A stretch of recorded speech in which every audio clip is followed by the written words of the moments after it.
All right, I think we're ready. So let's give one more big round of applause and welcome to Chef Megan Gill.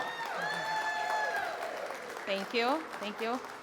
Yeah, thanks for having me. This is always fun to be here.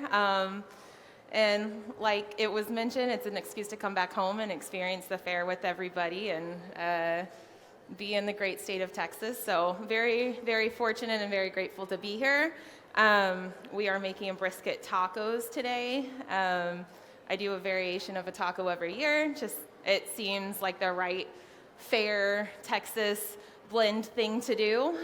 So this year we're doing brisket tacos. One thing I really love about tacos in general, but especially brisket tacos, you can kind of flip it, make it any way you want. You can make it your own.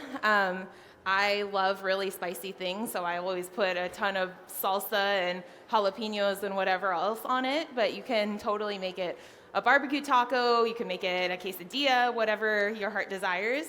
So that's something I think is really cool about this. So we're gonna start with pickled onions. Everyone kind of has their own recipe for this, their love of pickles or whatever it might be. I like to keep mine pretty simple and straightforward, so I always do a blend of apple cider vinegar, and then I'll do the same amount of water with that, and then sugar, pickling spice, that's about all I do. Sometimes I throw in peppercorns, I'll throw in herbs, it just depends on what it's going with.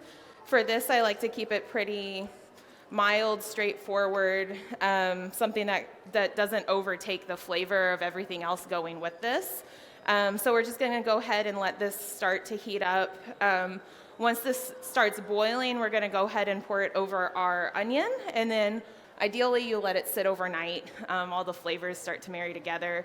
I love to throw a red beet when I pickle red onions. There's beets in this guy just for color. It's not really necessary at all. I just like a really vibrant pickled red onion, and it helps kind of get you there.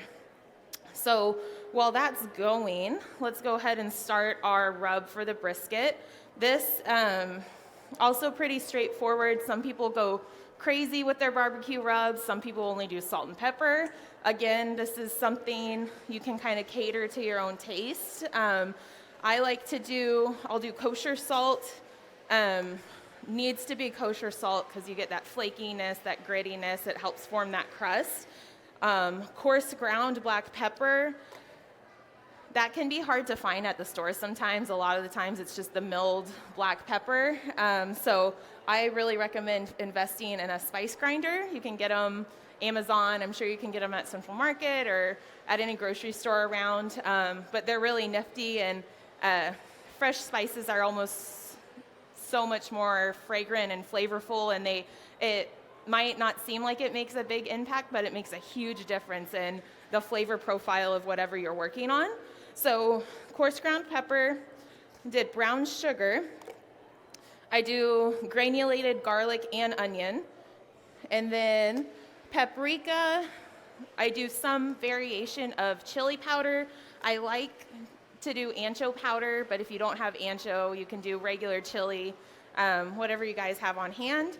And then I also do just a dash of cayenne just to get a little heat in there.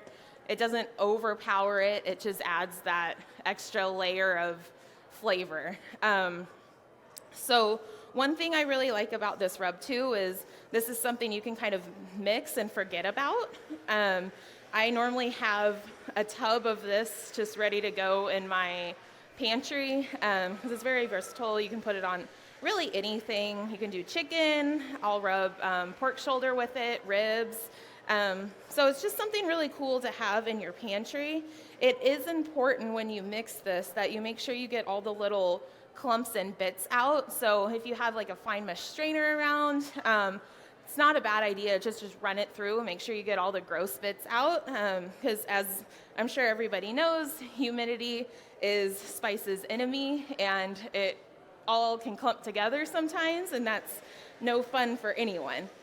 So when you're doing this, just make sure all your spices are mixed up well. And this can hold for up to 6 months to a year in your pantry, as long as it's in an airtight container. So that's the really great thing about that. So that's our rub. We're gonna set that aside. We're gonna act like I have a whole brisket and a whole smoker, and we're gonna watch this for 12 hours. But essentially, I'll rub the brisket. You let it sit for 24 hours so all the spices and flavor can get in there. It kind of locks into the fat. And then when you put it in the smoker, you can do a smoker, or you can do an oven if you don't have a smoker. Totally fine. You'll just won't get that true smoke ring and that flavor. Still delicious though. So I like to use hickory when I smoke this. Again, you can use mesquite, you can use apple. It's just kind of whatever undertone you're going for. The important thing also is to make sure when you put in your brisket, whether it be the oven or the smoker, your fat cap is on the top. If you put your fat cap on the bottom, it's just gonna melt down, gravity's gonna take it away, and then you're gonna have a super dry brisket. So it's really easy to tell when you buy a brisket, the bottom will just sit flat. The brisket kind of slopes down. On this guy, you can kind of see the fat in it, but it should be easy to tell. It has a huge fat cap on one end, the other side's really small. So you just want to make sure that's sitting up so it can melt into the meat and really have those flavors all come together. If your temperature is too high, your meat won't render down like it needs to. The collagen won't break down, and then you'll get really tough meat, and that's no fun for anybody. The magic number for protein such as this is 203 degrees Fahrenheit. That's about the number all the collagen starts to break down. So you'll see the muscle start to be able to shred apart, and it's really flexible. My go-to sign of the brisket's ready to pull is if I can shake it and it jiggles. Everybody makes fun of me for that, but once you kind of start cooking briskets more frequently, or any slow roasted protein like this, you'll kind of see the jiggle, what I'm talking about. Thermometer is always your friend though. So I tell my team I'm full of dad jokes, but when in doubt, you need to temp it out. Always use a thermometer. Any questions so far? Okay. So again, we're just letting this guy heat up, come to temp. As soon as this starts boiling, we're gonna go ahead and put our sugar in and our pickling spice, and we're gonna let that go. So we're gonna go ahead and just cut this onion real quick so we're ready to roll. So again, guys, you can do whatever kind of toppings you want. I love onions, garlic, all of that. So I always do onions. Sometimes I'll do pickled onions and raw onions. It just kind of depends on your flavor profile. Don't be afraid to branch out and put your own spin on it. I think a lot of people sometimes can get intimidated by that. But the worst thing that's going to happen is you're not going to like it, and you know next time. I think that's something that's really kind of beautiful about food and cooking is there's so many variations of it. Nothing is the exact right way, right? It's whatever kind of works for you, your family. If you want more aromatics in this, you could put something like garlic in it. You could do a citrus pickle with it. It's really totally up to you. Make it your own. This is coming up, so we're gonna go ahead and add our sugar. We're gonna make sure we mix it as we pour it in so it doesn't all clump at the bottom. And then we're going to go ahead and add our pickling spice as well. Some people like to add it as it's boiling. Some people add it just with the vegetables you're pickling, and then they'll dump it over. Either really works. The biggest thing with pickling something is you just need to allow it time to set and all the flavors to marry. So on this, you're using a red onion, but could we use a different style of onion? Totally. Like a sweet Vidalia or something else? Would that work too? Yeah, why not? those are great. I've done that before. I love just regular like yellow Spanish onions too. Those are fantastic as well. Those kind of give you a blanker slate to kind of add colors. You could add beets, you could add turmeric, whatever you think. So there's a lot of really cool ways to kind of make variations of this in different colors and flavors. So as soon as this is done dissolving the sugar, we're gonna go ahead and dump this over our onions. Gonna bring it to the sink in case they spill. And is there a reason that we're doing it that way versus just putting the onion into the pot? I have found if I add any vegetables, especially something that's as thin as a thinly sliced onion, you add it to the pot while it's boiling, it'll overcook. Okay, so we're gonna act like that sat overnight. Flavors have married together. This is this bright, pretty red onion color. Are we setting that overnight on the counter? Are we putting that in the fridge? How are we doing that? Fantastic question. You need to put these in the fridge. If you decide to leave it out, it'll get gross really fast. Bacteria grows really fast. So I like to, when I pickle stuff like this, I'll leave it on the counter for about an hour or two. So it's not piping hot still. It has a chance to cool down. Then I'll pop it in the fridge without a lid on it, just so it has a chance to properly cool down. And once it's cold, I'll go ahead and put a lid on it, and then it keeps for weeks.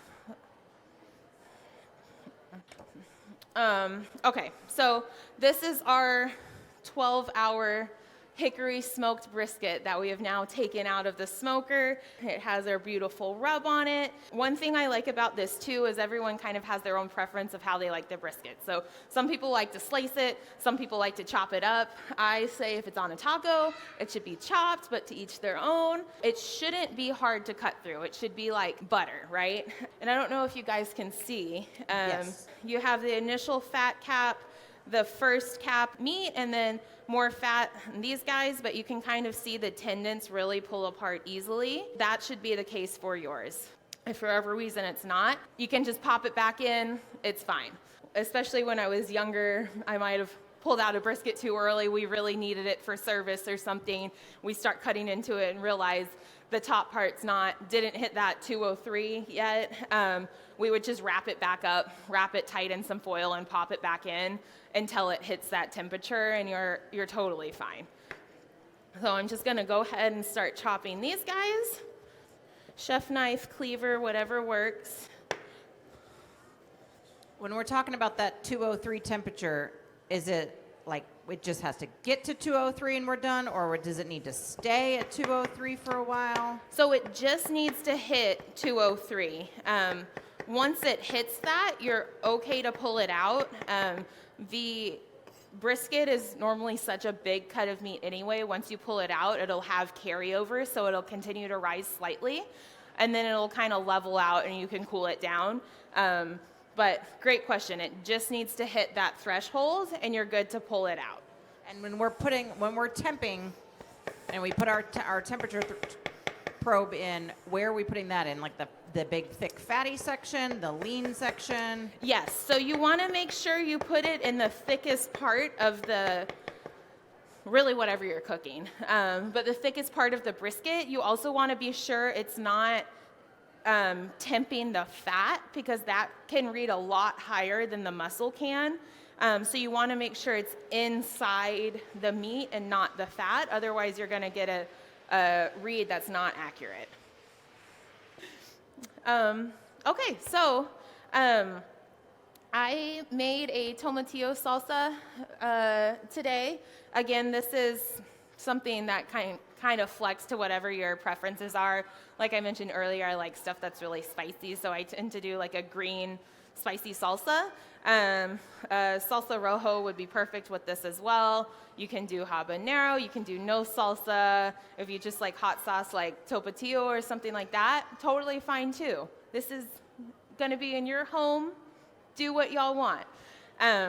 So when I dress this up, I'll have kind of all my mise en place together. On this guy, we're gonna do the chopped brisket. I prefer corn tortillas. It just feels kind of more authentic and Texas-y to me.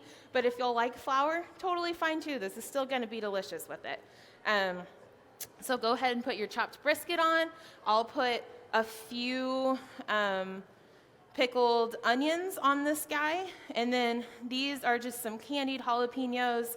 Again, whatever your preference is, but I really like the sweet and spicy contrast of everything. And then the brisket with the smoke, I think it kind of rounds everything else out really nice. And then tomatillo salsa. So this salsa I brought, I roasted onions, garlic, tomatillos, and jalapenos all together. You roast them on high. I think I did 425 for about 20 to 25 minutes until that top layer kind of gets that nice char on it and you start really smelling all the flavors. I'll pull them out, blend them all together with a bunch of cilantro, some fresh lime juice, salt. I always put a pinch of sugar in my tomatillo salsa just because they're so bitter. The sugar helps offset that and helps balance everything else out. So that's really nice. So this is just that tomatillo salsa, and then you can do a lime, you can do cilantro, whatever y'all want. But that's a brisket taco. I feel like we need to know about the candied jalapenos, though. How did you make those? So these are super easy. My fiance's mother would say they're not true candied jalapenos.